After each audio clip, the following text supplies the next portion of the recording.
예, 안녕하세요. 어떻게 오늘 컨디션 어떠세요? 아, 저는 오늘은 컨디션 좋고, 아침 일찍 강의 준비하는데 일찍 왔긴 했는데, 수업이 이제 들어갈 시간 얼마 안 남아서 자료 좀 보고 있었습니다. 오늘 혹시 들어가는 건 내용 어떤 내용 들어가시나요? 지금 기본 이론 과정인데, 일단 부동산 공법은 양이 많기 때문에, 기본 과정에서는 전체적인 틀을 보는 거라서, 뭐 암기를 막 시작한다거나 막 이러지는 못하고, 기본적으로 내가 이런 내용이 있구나. 국토개발법부터 뭐 도시개발법, 정비법, 뭐 건축법, 주택법, 농지법이 이런 내용을 갖고 있구나 저런 개념을 잡는 거라서 처음에는 되게 어렵다라는 생각이 좀 들 거예요. 제일 어려운 과정일 때라서 지금만 좀 잘 넘어가시면 심화 때 내가 그래도 고생한 보람이 있구나 이런 생각 좀 드실 거예요.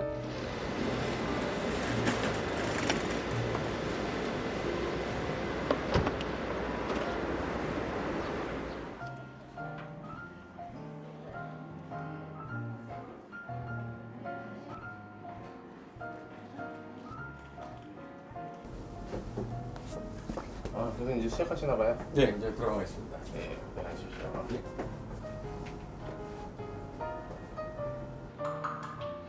자, 안녕하세요. 지난주에 복습 좀 하고 지난주 학교 어차피 일주일 지나면 다 까먹을 게 있어요. 빨리 아시네. 28개 있어요. 28개 중에 우리가 일반적으로 문제라고 하는 거 1월 동안 좀 해보니까 어때? 괜찮아요? 응. 네, 조금씩 괜찮아지긴 한데 저만 그런지는 잘 모르겠는데요. 옆에서 배울수록 더 부담이 가는 거 있죠. 부담이 가면서 이걸 어떻게 해야 되나 그런 생각도 드는데 좀 괜찮아지긴 하는 것 같아요. 옆에 있는 재수생들을 좀 조심해야 돼. 뭐 예를 들어서 그분들이 이런 방식으로 해라는 조언은 듣되 그 말이 정확하게 맞지는 않더라고. 그러니까 옆에 그 재수를 하셨던 분들을 얘기도 참고는 할 필요 있지만 그 방식을 따라갈 필요는 없는 거지. 그런 것 같아요. 그리고 교수님이 준 요약집이 많이 도움이 되는 것 같고요. 근데 그 요약집만 제대로 잘 알면 시험에 합격할 수 있을까요? 다른 거 안 봐도? 체계도 한 바퀴 돌고 체계도가 한 10페이지니까 그거 하루에 제가 한 6시간, 7시간 특강하거든요. 그 7시간 특강하는데 그거 한 20번을 본 사람도 있어요. 그것만 동영상 20번 보고 요약집 보고 시험장 간 사람도 학교한 사람이 있어. 공법은 양이 너무 많잖아요.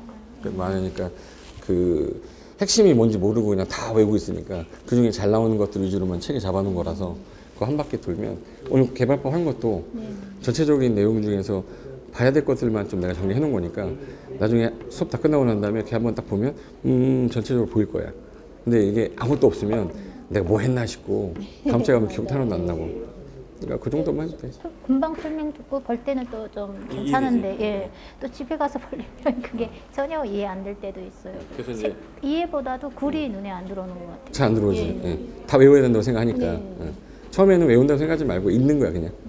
읽고 책에도 시간 날 때마다 하루에 뭐 10분씩 뭐 어디 화장실이나 뭐 이런 데 붙여놓고 그냥 계속 보는 거예요. 독서실에다 붙여놓고 화장실 붙여놓고 복사해가지고 그냥 계속 보다 보면은 눈에 좀 익숙해질 거예요. 남은 시간 동안 계속 그렇게 하시면 되고 이따가 그 궁금한 거 좀 질문할 거 있으면 정리해놨다가 나한테 질문해 주시면.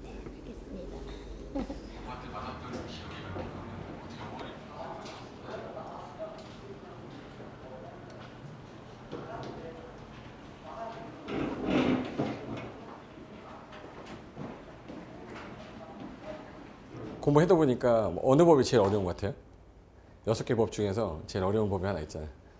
국토개발법, 건축법, 개발법 뭐 보다 보면 제일 어려운 법이 있을 거예요. 저는 아직 잘 모르겠어요. 다 어려워가지고요. 어려워요? 예. 공부하다 보면 제일 어려운 법이 있을 건데 아마 개발법하고 정비법이 제일 어려울 거예요. 건축법하고 주택법은 좀 약간 암기가 되면 점수가 막 나오고 하는데 이게 개발법은 전체적으로 암기가 잘 안 돼. 암기를 해도 금방금방 빠져나가고 그래서 제가 아까 말씀드렸던 것처럼 체계도를 자꾸 보라는 이유가 개발법, 정비법은 절차법이거든. 뭐 어떤 절차에 대한 법이다 보니까 예를 들어서 시행자가 다음에 뭘 하냐 이런 절차가 나오는 건데 이게 앞글자만 따서 외우다 보니까 나중에는 내가 뭘 외웠는지 몰라요. 지금 그 상태가 어디다 갖다 붙여야 될지 모르니까 그게 제일 어려운 거고 그다음에 이제 나중에 살 붙이는 거가 딱 되면 그때부터는 공법 좀 해볼만 한데 그때쯤 되면 시험장 가는 거야. 그냥 빨리빨리 외우지 못하니까 그래서 공법은 뭐 내가 볼 때는 60점을 목표로 가긴 하지만 대부분이 한 50점대에서 40점대 사이 그 정도로 이제 해서 50점 맞아가지고 중개사법에서 10점 받는 거니까 너무 그거에 스트레스 받을 필요는 없어요. 중개사법 솔직히 중개사법 공부하다가 이거 하다 보면은 어느 게 좀 더 쉬운 것 같아? 중개사법이 많이 쉽죠. 네. 예. 중개사법은 공법이 되게 양이 좀 약간 적으니까 부담도 좀 덜하고 복습하는 시간도 진도 많이 안 나갔죠, 이렇게. 그래서 진도가 이 정도 나가니까 복습할 여유도 있지만 얘는 복습하려고 그러면 이만큼이니까 그러니까 하루하루 복습하는 것도 쉽지 않으니까 그러니까 복습할 때는 내가 볼 때는 동영상 있잖아요. 보통 책으로밖에 복습하세요? 동영상으로? 동영상으로만. 그러니까 책은 일단 보지 마시고 일단은 책이 눈에 잘 안 들어오니까. 예. 동영상 보면서 책을 보면서 이렇게 같이 가는 게 병행하는 게 제일 빠르고 나중에 배속이 한 1.2배속이 들어올 때가 있어요. 지금도 빠른데 어떻게 듣냐 그러는데 좀 공부를 많이 하면 제 거 1.8배속 듣는 분도 계셔요. 2배속 듣는 분도 계시고. 저는 잘 이해가 안 돼서 그렇게 못하겠더라고요. 2배속 들을 때쯤 되면 합격이 된다는 얘기지. 왜? 이해가 되니까 빨리 한 바퀴 돌려서 안 까먹겠다라고 하는 거니까. 좀더 한 번 더 볼 수 있잖아요. 빠르게 하면. 2번 볼 수 있으니까. 그러니까 한번 어느 파트 정도가 내가 좀 공부가 좀 됐다 그러면 1.2배속으로 들어보고 그다음에 1.5배속으로 들었는데도 괜찮다. 나중에는 내가 말하는 게 왜 이렇게 느리지라고 느껴질 거야. 그 학생이 2배속 듣던 학생이 나 이제 오프라인에서 만났는데 선생님 이렇게 말이 느리셨어요? 막 이러는 거야. 2배속으로만 듣던 사람이니까. 근데 그 사람은 그만큼 공부 많이 한 사람이거든. 그러니까 이제 어느 순간 1.2배속, 그다음에 1.3배속 이렇게 들었을 때 들리면 내 공부가 되고 있다는 뜻이거든. 저는 아직 그 단계가 아직 아니에요, 아니라서 아니에요. 예. 근데 한 번 듣기도 힘든 거. 국토개법은 한 바퀴, 두 바퀴 좀 돌았으니까 나중에 복습할 때 한번 1.2배속으로 한번 들어보세요. 복습할 때 1.2배속으로 들리면 그때부터는 좀 괜찮아. 안다는 소리죠. 그죠, 일정. 그죠. 그래서 좀 안 들린다 싶으면 이 부분 내가 잘 모르는구나. 자, 스탑을 하게 돼 있을 거야. 그럼 그 부분은 좀 자세하게 보고. 그러다 보면 나중에 1.5배속으로 들어도 답답해, 이제는. 정배속으로 들으면 시간이 너무 아깝게 막 느껴지는 거야. 복습할 시간이 줄어드니까. 그래서 동영상 활용은 최대한 시간에 빨리 보는 게 목적인데 그걸 정배속으로 똑같이 들으면 큰 효과가 없다는 거지. 그래서 시간적 여유가 좀 되면 복습할 때 1.2배속으로 한번 들어보는 것도 더 많이 될 것 같아요, 내가 볼 때. 제가 지금 동차 공부하는 거잖아요. 동차 공부하는데 그 시간을 어떻게 활용을 해야 동차를 제대로 합격할 수 있는지 그런 요약이라든가 아니면 시간 배분 잘해야 돼요. 배분 같은 걸 어떻게 해야 되는지. 그거는 일단은 1차가 일단 우선이니까 우리 2차 선생님들은 제일 힘든 게 뭐냐면 1차를 동차를 하다가 중간에 2차가 점수 안 나오니까 1차로 전환을 해버려요. 전환하지 않게 하려면은 1차를 일단 집중해야 되니까 그러니까 일주일에 이틀이 이제 민법 개론이니까 내가 볼 때는 심화이론 할 때까지 그러니까 4월 달까지는 민법하고 이런 개론을 복습을 많이 해야 돼요.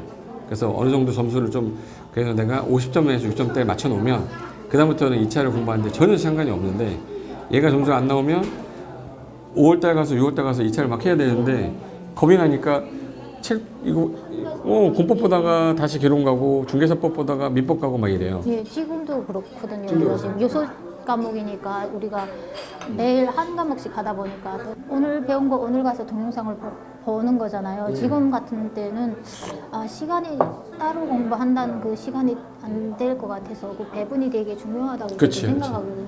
그래서 일주일에 토요일 날이나 일요일 날 하루 잡아서 하루 종일 봐야 돼. 민법이나 개론을 하루 잡아서 보는 게 제일 좋아요. 일단. 예. 그러니까 내가 볼 때는 4월 말까지는 무조건 민법이 전략 과목이냐, 개론이 전략 과목이냐, 본인한테 맞는 과목이 있을 거 아니에요? 그 과목은 점수 올려놔야 되니까. 그래서 주말에는 꼭 그거 모의고사도 보고 정리해놓고 4월달 넘어가면서 이제 5월달에는 요약집으로 넘어가니까 그때부터는 이제 암기 들어가고 2차도 그때는 이제 수업에 따라가시면 되니까 크게 막 스트레스는 덜 받아야 되니까 그렇게 하면 충분히 뭐 따라갈 수 있을 거예요. 교수님 그게요. 저는 주변에 또 자격증을 딴 분들도 계시잖아요. 대부분 어떤 분들은 3개월에 땄다, 4개월에 땄다, 뭐 6개월 안에 땄다고 하는 분들도 있거든요. 근데 저한테는 이 동차 준비하는 기간이 되게 진짜 지금 한 3개월 했나? 되게 힘들거든요. 저한테는 되게 힘든데 1년 해도 딸까 말까인데 되게 쉽다고 하는 분들은 쉽다고 하는데 힘든 분들은 또 너무 힘들다고 하거든요. 근데 어떻게 해야지 쉬울 수 있는지 힘들 수 있는지 교수님 의견 좀. 대부분이 동차를 다 시작하잖아요. 맨 처음에 1월 달에 시작해서 10월 30일 날 시험 보는 데까지 동차로 하려고 거의 대부분 목표를 잡는데 이거는 통계적으로 봤을 때 한 10회에서 14회까지는 한 동차를 한 8개월만 준비해도 거의 합격했었어요. 근데 15회 때 시험이 너무 어려워지면서 16회부터 한 25회? 그때까지는 한 10개월 정도는 해야 동차를 붙을 수 있었거든요. 10개월이니까 1월 달부터는 했어야 돼. 근데 이게 25회 넘어가면서 30회 오기 전까지는 1년을 꼬박 하지 않으면 합격이 안 된다. 그 난이도 올라갔다는 얘기죠. 그러니까 11월부터 준비를 해서 딱 1년을 꼬박 하지 않으면 좀 쉽지 않은 시험이 됐다. 그만큼 이제 되게 어려워진 거예요. 그러니까 직장인이 동차로 1년 만에 합격한다는 거는 쉽지 않은 이유가 6과목이다 보니까 복습할 시간도 없는 여력인데 옛날엔 난이도가 약간 어렵지 않을 때 근데 지금 난이도가 너무 올라갔기 때문에 한 5월달 정도 되면 거의 대부분이 모의고사를 보잖아요. 포기를 하는 거야. 5월달 정도 되면 모의고사 점수가 안 나오거든. 2차 점수는 나올 수가 없어요. 근데 그때 가면은 공법이 막 만약에 내가 5살을 공부했는데 40점이 나왔다. 40점이 나왔다 그러면 실망하거든요. 근데 점수가 당연히 안 나오는 거고 공법은 문제풀이에서 7, 8월 달까지 가야 그때 점수가 나오거든요. 근데 그때까지 오는 와중에 이건 난 아니다. 그래서 1차로 전환을 하는 거예요. 근데 1차를 전환하면 1차만 막 공부하다 보면 점수가 나와요. 근데 그때까지 좀 나오다가 이제 7, 8월 달에 가서 이제 하려고 그러면 이미 공법을 놔버렸기 때문에 이제 늦은 거지. 근데 이제 꾸준히 온 사람들은 좀 힘들어도 점수가 안 나와도 끝까지 7, 8월 달까지 간 사람들은 그때 가서 점수가 공법이 나오니까 이 사람들은 좀 되는 거야. 그러니까 5, 6월 달이 슬럼프가 오는데 그때가 제일 어려울 때인데 그 시기만 딱 잘 넘어가면 내가 볼 땐 1월 달에 준비를 한 사람들은 5, 6월 달에 내가 좀 약간 시험을 못 보든 모의고사를 봤는데 점수가 안 나와도 그 시기만 잘 넘어가서 문제풀이 가잖아요. 문제풀이 할 때 암기가 되거든요. 그 이후에 점수가 나오는 것만 딱 보시면 내가 볼 때는 9월 달부터는 거의 안정적으로 이제 점수가 나오는데 그 전에 포기를 하는 거야. 그러지 않으려면 모의고사의 점수에 전혀 신경 쓰지 말아야 되는데 사람들은 내가 5개월, 6개월을 공부했는데 어떻게 점수가 30점이 나오냐. 그건 자기는 이거 안 될 것 같다라고 포기를 하는데 시험 보는 요령도 없고 전체적으로 몇 바퀴를 배우지 않았는데 그거를 어떻게 점수가 나오겠어요. 그러니까 그 5, 6월 달에 모의고사를 아예 안 보든지 봤는데 점수에 연연하지 않든지 그 두 가지만 하면 7월 달에 넘어갈 때 문제풀이 하면서 점수가 막 올라가는 게 보일 거예요. 그때까지만 좀 참아야 되는데 주변에서 막 말릴 거야. 막 야, 너 점수 안 나오면 그만해. 그 재수하시는 분들이 불안한 것도 있고 안 나오면 하지 말라고 하는 건 그래도 그분들이 재수를 하시는 분도 있을 수 있어요. 근데 끝까지 갔을 때 그 다음 해에도 도움이 더 되지 중간에 포기하면 내년에 또 처음부터 다시 해야 돼요. 어차피 쭉 가는 거 어차피 재수할 거다라고 생각한다고 해도 나는 1차 위주로 가되 2차는 버리지 말고 7월 달까지는 한번 가본다. 문제풀이까지는. 그러면 내가 볼 때는 1년 안에 1월 달부터 했으니까 내가 볼 때는 충분히 10월까지 해서 합격할 수 있을 거예요. 걱정하지 말아도 돼. 괜히 3개월 안에 땄다고 하니까 뻥! 내가 볼 때 3년이야 그 사람. 예전에 공부를 했다가 뭐 2년을 했는데 떨어져가지고 다시 했는데 그 와중에 3개월을 빡시게 했다 막 이런 말 뜻일 거지 3개월에서 합격한 사람은 뭐 진짜 옛날에 관련된 업종을 했던 거나 그거 아니면은 절대 3개월은 합격할 수 없어요. 그 말은 다 믿지 마시고 그런 사람하고는 절교해버려요. 뻥치는 거. 나 도움 안 주는 사람이기 때문에 버려버리셔도 돼요. 근데 옆에서도 자꾸 예전에는 악마야, 악마. 예. 이 악마가 뒤에서 막 줄이는 거니까 그 악마들을 분리쳐야 돼. 그러니까 그렇게 하시고 지금 이제 3월, 4월까지 한번 쫙 가보시고 5월, 6월 달에도 뭐 점수 안 나와도 끝까지 가는 사람이 꾸준히 가는 사람, 거북이처럼 가는 사람이 도달하는 거니까 그렇게 하시면 도움이 될 겁니다. 많은 그게 맞은 것 같아요. 가슴이 조금 뻥 뚫린 것 같아요. 다행이다. 예. 괜히 슬럼프가 와서 할까 말까 생각 중이에요. 아니요. 끝까지 가는 거예요. 끝까지 가시고 다 대부분이 그런 과정을 겪으면서 자기가 따고 나갔고 상담 내가 얼마나 많이 했겠어요. 수만 명을 만났을 텐데 그 사람들이 겪는 다 과정이라고 생각하시면 돼요. 예. 어쨌든 오늘 수업 듣느라고 고생했고 또 다음 촬영 때 또 뵙겠습니다. 네네. 수고 많았어요. 다음 촬영 때 봬요. 교수님도 수고 많았습니다. 예.